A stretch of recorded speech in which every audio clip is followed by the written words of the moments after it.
अस्सलाम वालेकुम नाज़रीन, अल जज़ीरा न्यूज़ के साथ मैं हूं मायरा सहर। जानते हैं अब तक की अहम खबरें।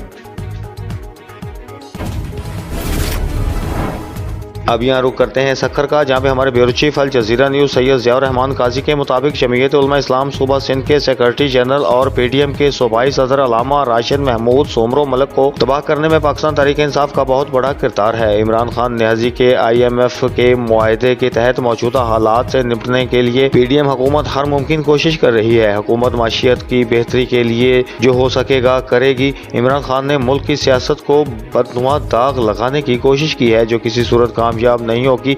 जमीयत उलमा इस्लाम ने हमेशा मुल्क की सलामती और खुशहाली आइन की बालादस्ती के लिए काम किया है। मुल्क की बादशाह और अवाम ने इमरान खान की सियासी पॉलिसियों को खैरबाद कहकर वाज़ेह पैगाम दिया है कि वो सियासत छोड़कर घर बैठ जाएं। इन ख्यालात का इजहार उन्होंने सक्खर में मदरसा मंजिल खास सक्खर में प्रेस कॉन्फ्रेंस से एक खिताब के दौरान इस मौका पर उनके हमरा Maulana Mohammad Saleh Andar, secretary general JUI जिला सक्खर मुफ्ती सऊद अफजल बालीची, कारी लियाकत अली मुगल, कारी फारूक शेख और दीगर रहनुमा मौजूद थे।